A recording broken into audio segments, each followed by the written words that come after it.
this year. That's the bad thing about the summer assignment. Like my kids in APUSH, they start off their summer assignments worth 300 points, which is a test grade, which they're going to just get 300 points. So I got to figure out something to kind of offset your lack of plus 300 points. So we'll figure that out because every 9 weeks we have some kind of project that gives you 300 points that offsets the other stuff that you will need. We'll figure it out. Don't worry. All right. So today we are going to look at, we are on, and we're going to take our quiz at the end of the hour. So we're going to look at all these pages 7 through, I don't know. We're going to look at pages 7 through 17, 10 pages, super duper fast. Mostly because it's a whole bunch of art. And again, what? I did, thank you, Ben. We're going to look at that super duper fast because mostly this art is not necessarily a big part of testing multiple choice wise, but it is a part of writing. And in our next chapter, when we start to build more art, we're going to do some extra kind of stuff with art. So we're on page 7. We talked a whole lot about the printing press. The significance of the printing press will begin in the Renaissance, but it will really, really begin in our next chapters about the Reformation and all that. Kimberly, is your shirt Dumbo? Is there a picture of him on there? Oh, just the word. Okay. He's one of my favorites. I like him a lot.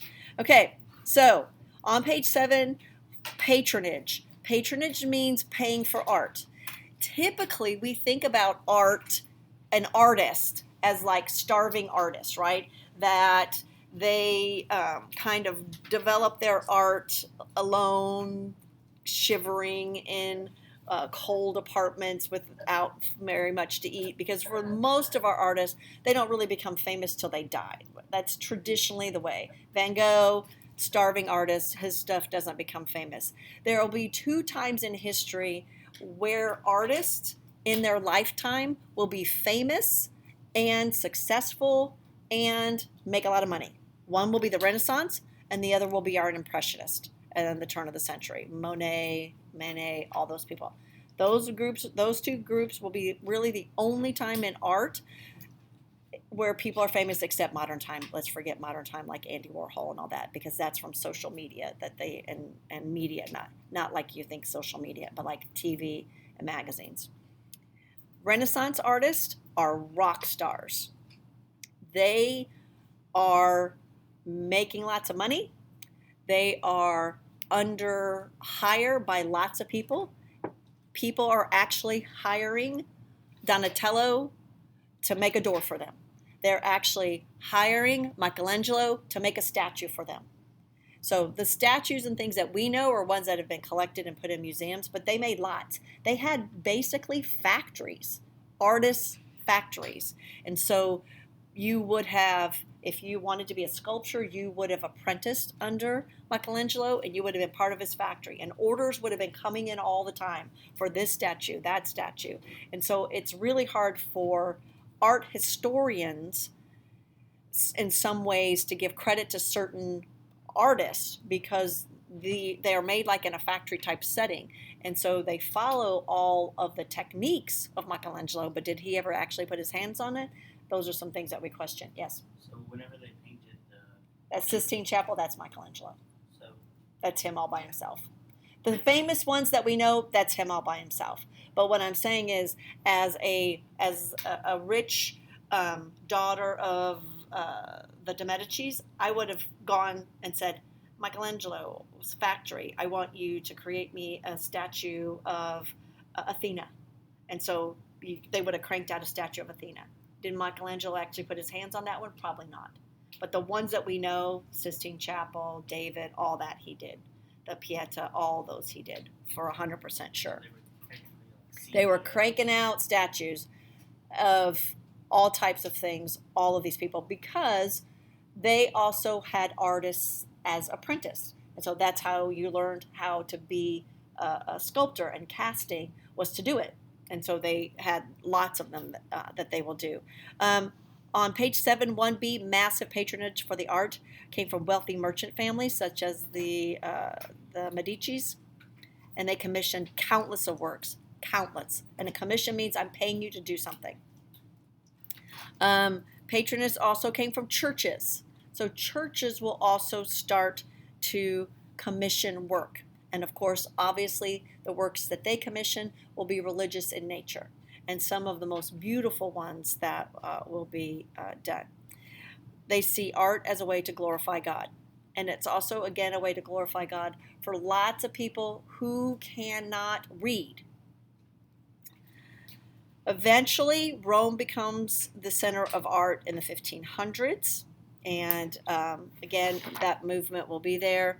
And then on the top of page 8, a few of the notable works commissioned by the church will be Michelangelo's Dome. So not just the whole St. Paul's Cathedral, but the Dome, Sistine Chapel, the Pieta, the School of Athens. All of those are owned by the church. They own them, which is, again, why the church is so wealthy. What year did you say Rome became the center? 1500s. On page 8, we got a whole bunch of techniques. Don't need to know those. The most important one, though, of anything on this page is B1 perspective. So you're going to have perhaps a few test questions or short answer that will show you a painting, and you got to know what it is. And Renaissance is always easy because it's perspective. It's very easy. It's 3D. Anytime anything looks 3D, it will be Renaissance.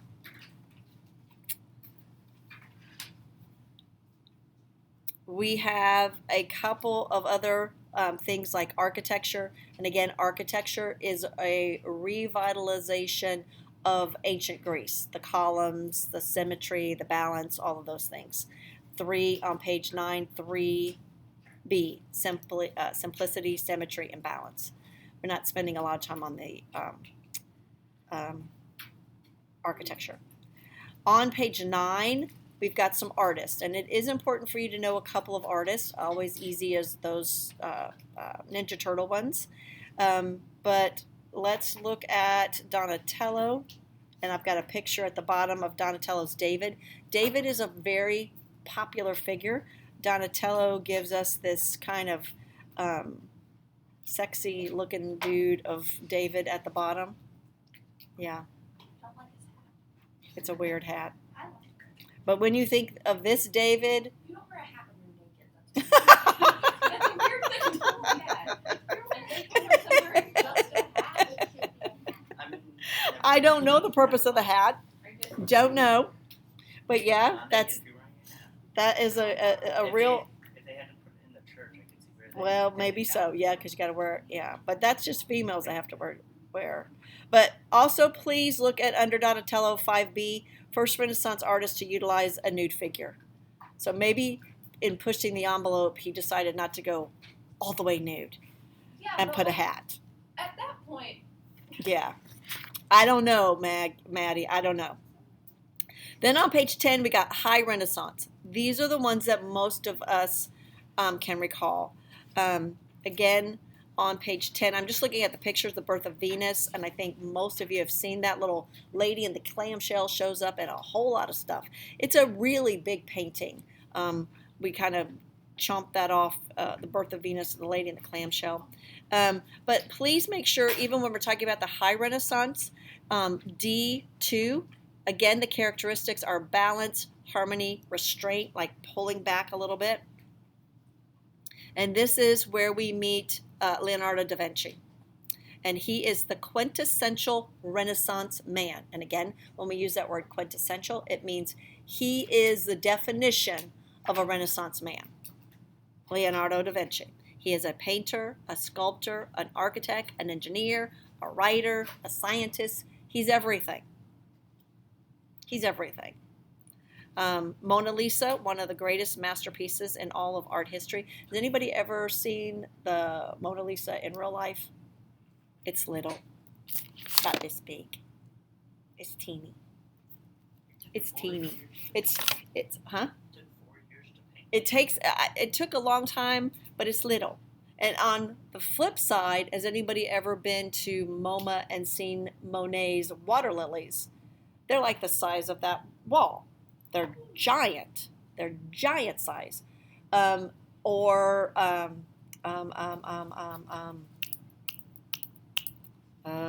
I can't think of his name. That painted the time with the clock warping. Oh my gosh, what's his name? Cut his ear off, right? No, it's the guy with the mustache. I can't think of it. Anyway, that painting is about that big too. What is his name? I've seen that. I went there. Yes, it's teeny, isn't Oh it? my God.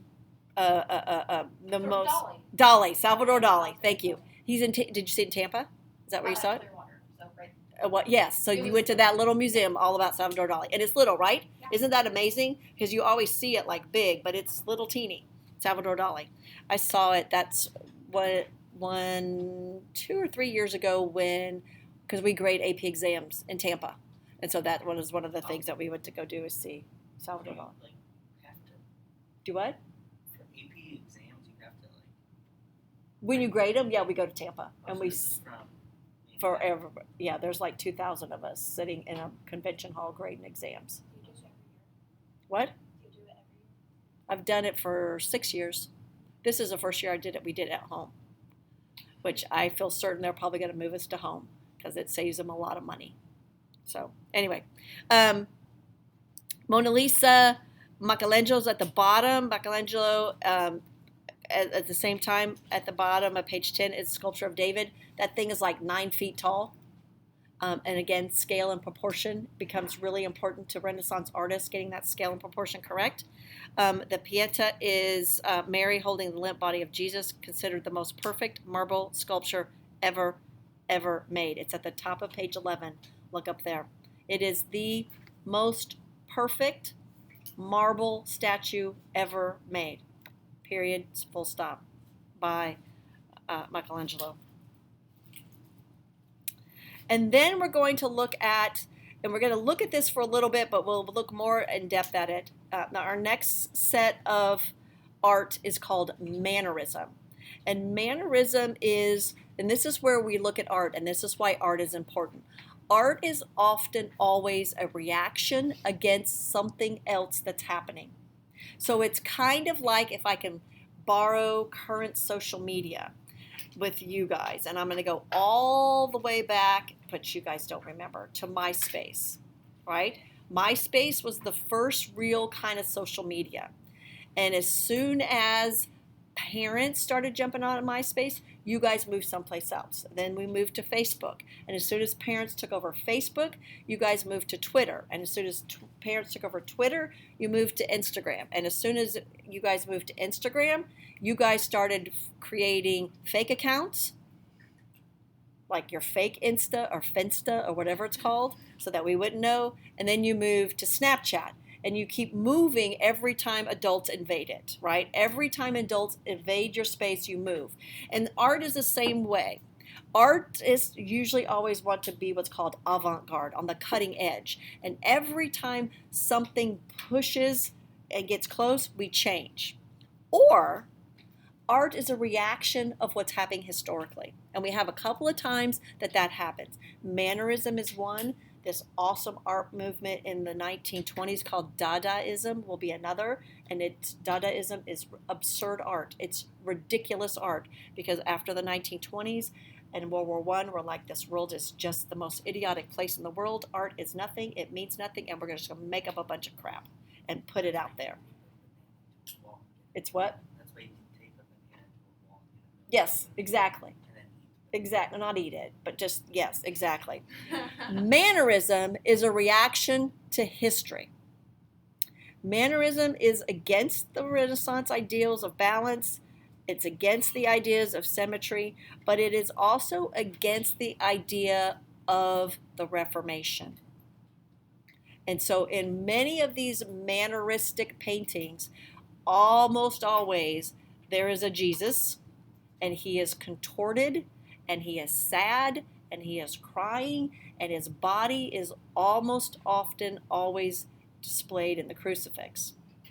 and crying.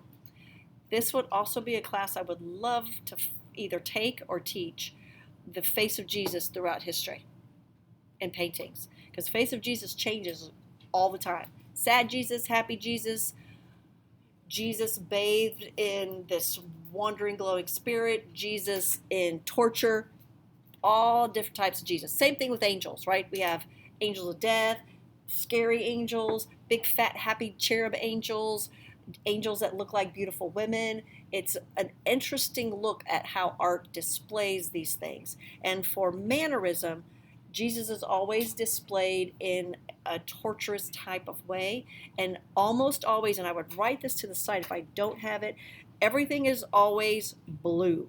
Unnatural colors and unnatural shapes. It's this bluish tinge.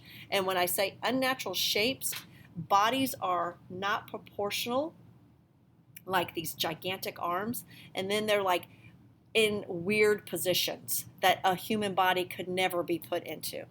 And the most famous mannerist is El Greco, most famous mannerist.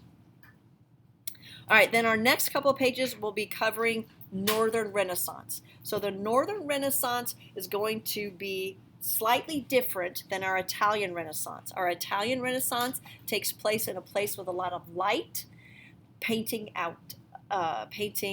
in places where there's a lot of sun. So we have these really bright, beautiful pastel colors, al fresco, painted on things. Our Northern Renaissance is going to take place up in the northern parts of Europe, think Germany, and just to kind of give you a perspective, living in, and my family, when we lived like center of Germany, like the center part. We weren't even as far north as we're talking about.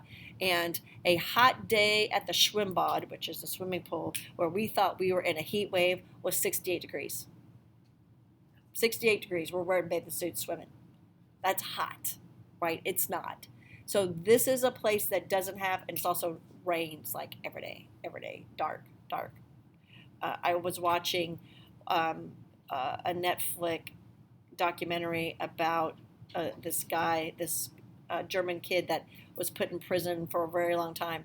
And when he was talking about finally getting to go back to Germany after 40 years, that was the first thing he said, nothing's changed. It's dark, dreary, and damp, because that's what it is. So in this place, we have dark, rich, jewel oil paintings that reflect where the location is at.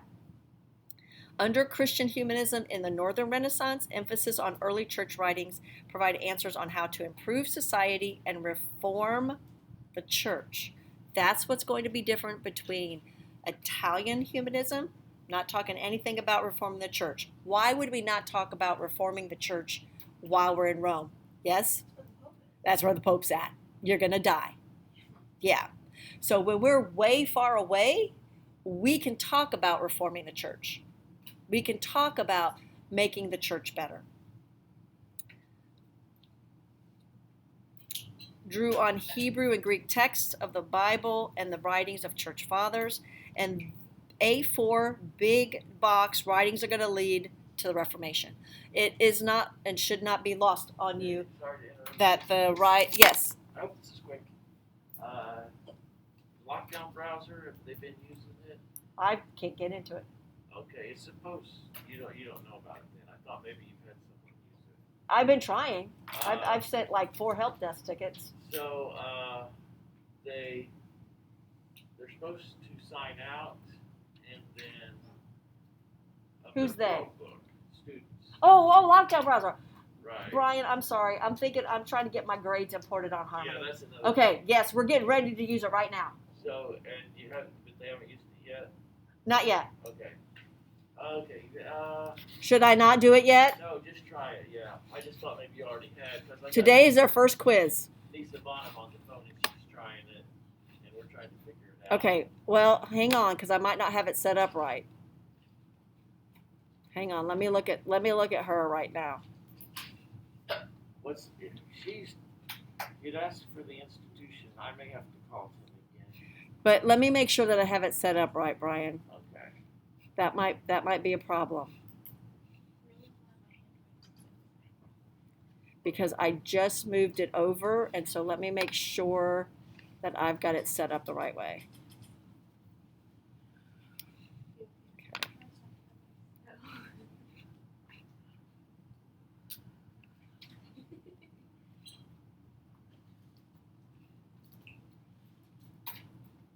Oh, let me take off the code. That's probably why too. She probably doesn't have the code. I didn't give them a password setting. So they don't have a password.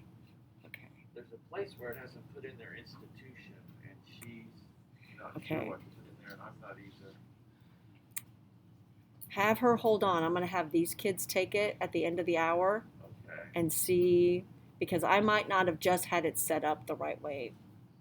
Because it says, okay, I had to open it first, I think, Brian. I think I had to Okay. open it first. So Okay. have her try it now, because I just got a thing that says, great, you've opened it and now it's ready to go. So it was my fault. Now, sorry. Were you ever told what they put in for institution? 'Cause Nope. Okay, what they have to do, I'm told, is they got to sign out of their Chromebook and then click apps from their sign-in page. There's an apps button, apps lockdown browser. Okay, After they're signed out of their Chromebook, and then Okay. it's going to ask them for their institution. I'm not okay, sure about we'll that. try it, see what happens. Yeah. All right. Okay. Writings lead to criticism of the church. So that's where we're at with that. On the top of page 12 is a guy that we need to make sure that we know this is Erasmus. Who's the first? Yeah. Erasmus, most famous and celebrated of all northern humanists. Erasmus is a humanist. He will be the guy that sets in motion the Reformation. He's the first. Most famous, celebrated, master of the Greek languages, made new translations of the New Testament, and before, really important, first humanist to earn a living by writing. And that is enormously important, where books are costly and expensive and not a lot of them to go around. This guy made money by his writings. So that should tell you a lot. This is New York bestseller list good. And the book that he writes, this is the second book that you need to know the name of. First one being The Prince, the second one being In the Praise of Folly. Because we're going to go to what Maddie said about why would we not write this in Rome? Because the Pope will kill you. He's able to write this because of two reasons. He's far away, and he writes it in satire. He writes it like Saturday Night Live, in jest. It's just joking. JK. The Praise of Folly is satire. It is a bestseller. The only thing that sold more than it was a Bible. That is what we hold all books up to, the Bible. Like when we get to APUSH, the book that sells more than the Bible in the 1850s is Uncle Tom's Cabin. When you sell more books than the Bible, that's a big deal. That's a really big deal. And so the fact that he is second only to the Bible, it's a big deal. It's written in Latin. Now, we've been talking a lot about vernacular. Why is this written in Latin? And it's because it is addressed to an academic group. This isn't for the masses. They're not going to understand it. This isn't like a writing to the masses. This is written to academic people. This is written to academia. He is a devout Catholic. Wants to change his church because he's devout. Hey, popes, you're getting a little too worldly. You're getting a little too far away from the orders that you took, the promises that you made. You're too worldly. You're seeking worldly things. And that's what he wanted to ensure was changed. This worldly ambitious. Criticize the immortality and the hypocrisy of the church. This is bad, church. This is not my church. Yes, Are you saying immorality or immortality? immorality. Okay, Yes. wait a second. Criticize immorality, meaning they were not moral. Alright, that's having like a. It's okay. And the hypocrisy. So the hypocrisy is live this life of obedience, live this life of not seeking worldly things. And I say that to you in front of you, but as soon as I leave, I'm seeking those things out. That's the hypocrisy. And again, this is going to be a huge influence for Martin Luther.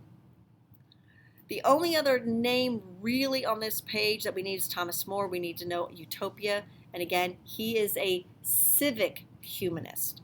So Erasmus is a humanist. Thomas More is a civic humanist. And he is saying that people in power, again, need to use their power to do good. He is Lord Chancellor to King Henry VIII before he gets his head cut off. He's going to get his head cut off, yes. Do what? The person. Thomas More. Okay. Yeah, we're at Thomas More now. And he's going to get his head cut off. And he writes the book Utopia.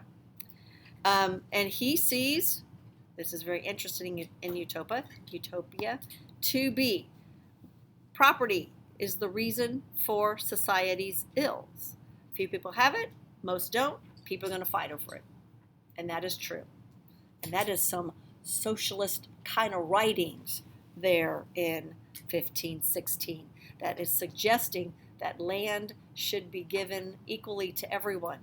Yikes. That'll get you called a stinking pinky commo later on in life. But he is saying everybody should have land. He and Pocahontas would get along, right? Who can own this thing? We all live on it. And then at the top of page, who else do we need to know? Oh, on 13, you can read through all those. The bottom two, Shakespeare is our English Renaissance author, and he is going to write again in English. And then Cervantes will write Don Quixote, and he will write in Spanish. So those are our writers that we will have in our Renaissance. Did you say the Spanish one? Don Quixote. Oh, Cervantes. He's the last one. Or letter I. Miguel de Cervantes writes Don Quixote. Don Quixote is the guy that goes around chasing windmills. It's if you're a opera or a play singer, it's the man from La Mancha. Dream the impossible dream. That's from Man from La Mancha or Don Quixote. All right, so now on page 14 and 15, we have our Northern Renaissance artist. And our most important one is Jan van Eyck. I'm not sure that's how you say his name, but I like saying Van Eyck. So our characteristics are going to be, it is influenced by the Italian Renaissance, right? It has to be influenced by the Renaissance. Much more detail, dark paints, dark paint colors, oil paints, more emotion in these, and we're also going to start looking at everyday people, which there's a song about that. I love everyday people. That's by Sly and the Family Stone, if you're into some 70s funk. It's a pretty cool song. Okay. He also has one, Different Strokes for Different Folks. Different strokes for different folks, and so on and so on, and shooby-dooby-dooby. That's my interlude. We've been taking notes fairly straight. Last year, my friend Grace Fulford, who sat in that seat for like a gazillion years, she would always say, I just love when you get off topic and tell your funny stories. And I finally told her, I'm like, that's called a teaching strategy. She's like, is it? And I'm like, yeah.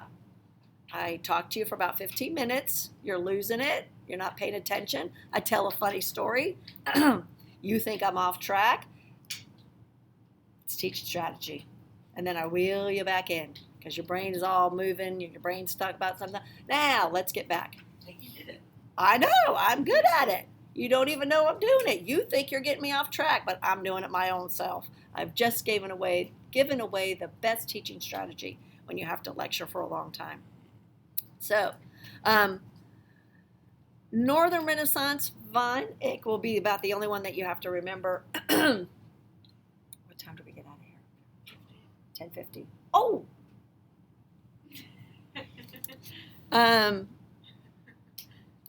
And let's see. Women during the Renaissance.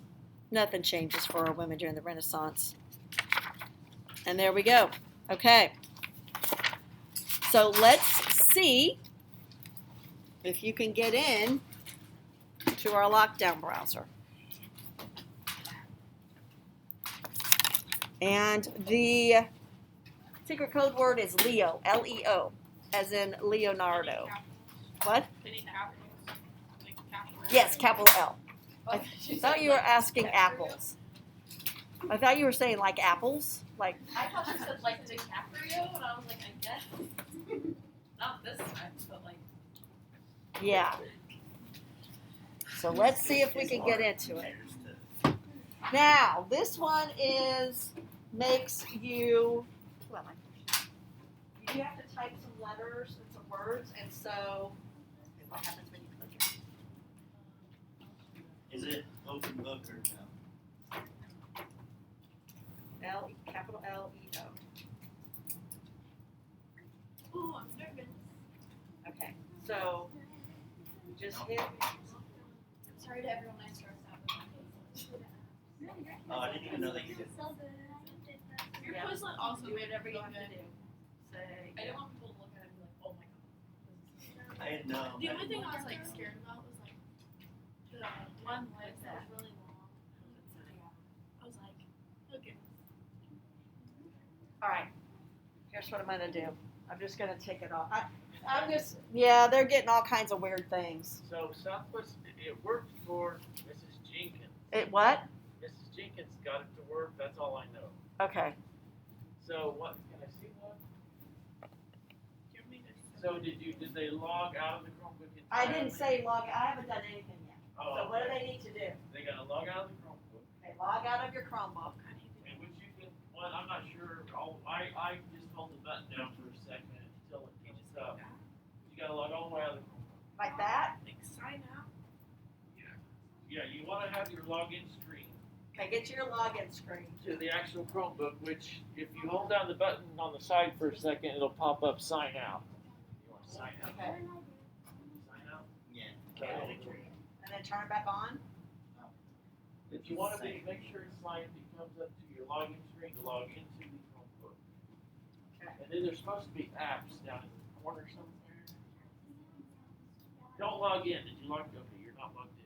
So is there somewhere to say apps? Yep. Okay, so on the left there's apps. And then you choose lockdown browser. Okay. Is everybody getting it?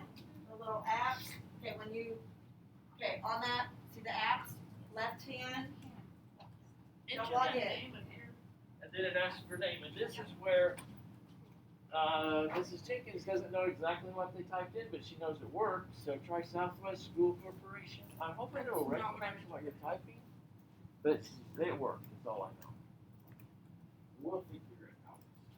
Oh, yeah, that's it. So you Southwest just typed School it in. Did it recognize it and Yep. fill it for you?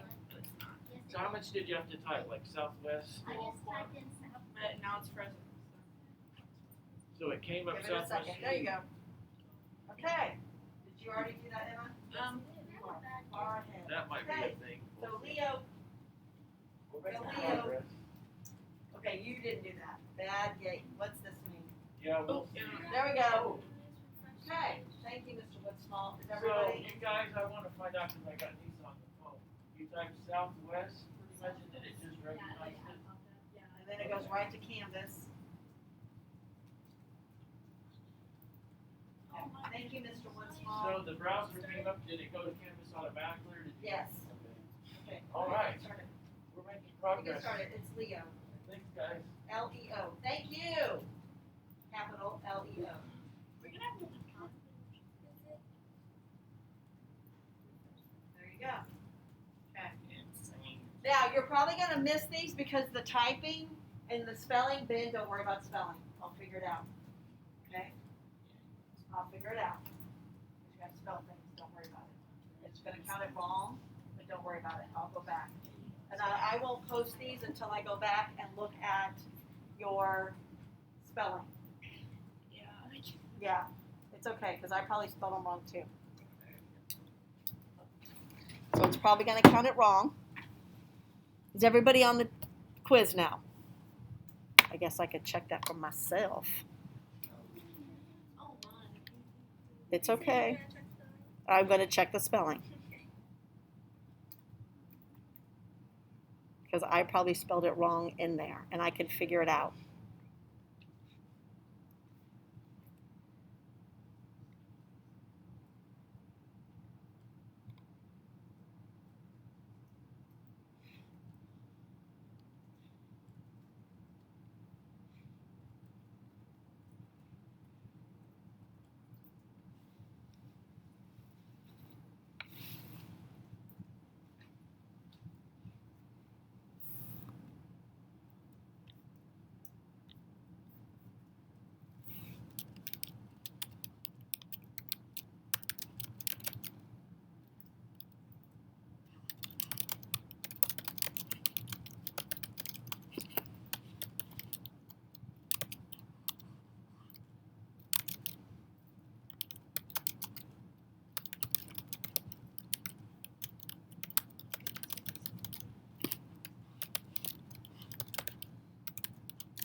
On the last question, I didn't put the word for Hang on a second.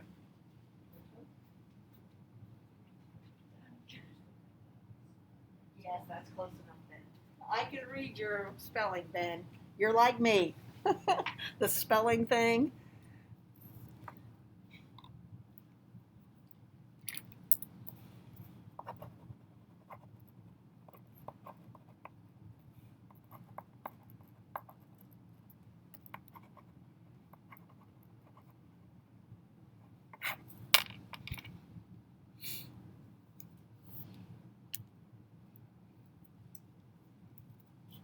So your score's not going to look good just because, but I'll go, it's okay. Is it supposed to rain today?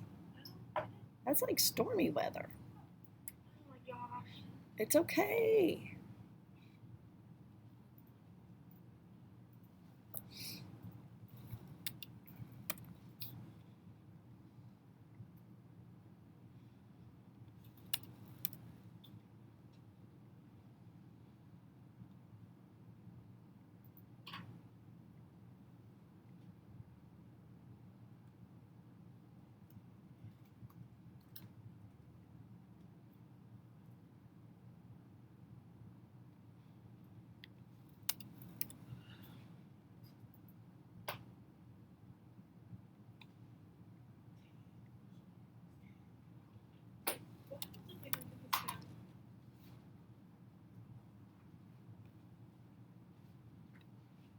Ben just went from a 12 to a 24, if that tells you anything about spelling. It's not the spelling I'm worried about. I suck at spelling. Okay. So there you go, Ben. You went from a 12 to a 24. That's not great. That'd give me a C. 24 out of 36. Or B. Yeah, I can't. Are you asking or telling me? Because if you're asking, I don't know. What do we do? Okay, gotta spray your desk. Hold on. Ben, will you shut the door? Yeah. Please. And then when you're leaving, shut your door. It is okay, people. It is okay. Here's the first quiz. You're much smarter than I am, and I got a 24. I'm not getting so. one for this, but what was the Sticker for a quiz, it's a B. Oh. For a quiz, it's a B. For a test, Out of 36, what would it have to be? you're asking the wrong suffragette. Okay. This suffragette does not know math. I don't know any. What would it be, Ben? Neither does this You need one. to get, I don't know. 50. Well, 36 would be 18, right? So I'll look at it. Sorry. 18. I got 24. So And Maggie, I'll email what, you. Maddie? What did you get? 30? Got a That's 30? without, Oh yeah, that's you got without- you got like an 8. that's without me checking your spelling. Yeah. No, that's, I did it myself. I got two of them like wrong. Those are.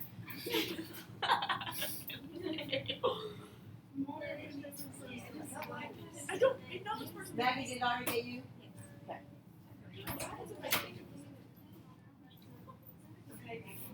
More than any other person, like you have been around. I'm gonna throw up.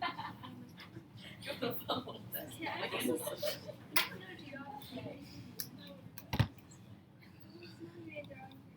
Have a great day. All right, let me see. What's the, hang on, I'll tell you what the cutoff is. I usually always do that. Okay. 75. How many points is it? It's, wait, mine or the, No, how many points is it for altogether? oh, 36. Okay. Okay, let's see. Okay, hold on. She needs some more. Oops. More math, because she made me 6, and so we A just. 30. Oh, wait, no. That's not right. Oh. I got excited. 28, 26 divided by. So it's 26. 26 and above is a sticker. And I'll go back and fix them all. Yeah, I don't. Did you get your desk?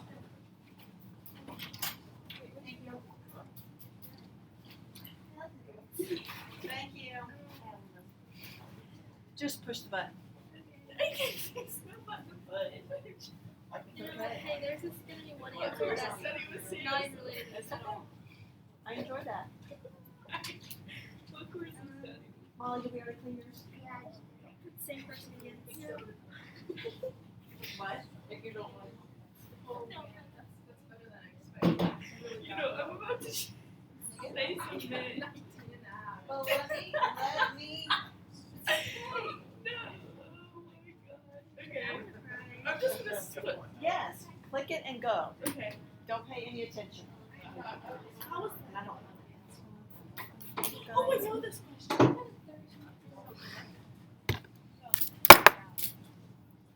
Is there Hang like on a a second, certain- people. Is there a certain question? What? Is there a certain You're gonna have like stuff to make But this not It can count, come right? across in lots of different ways. Yeah. You're gonna give me too many Did points. I get you? There's gonna be too many points for this to count for anything, right?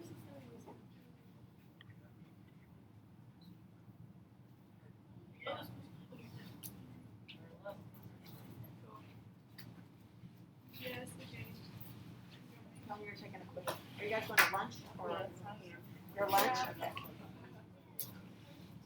I'm gonna go. Are you going to lunch? Yep. Okay.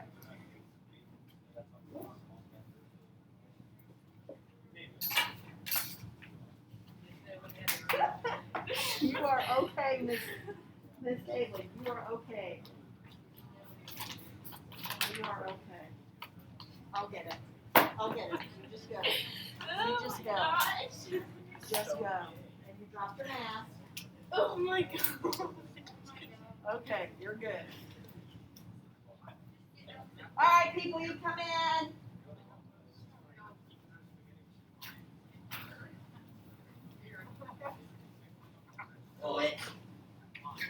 Good morning. Good morning, people.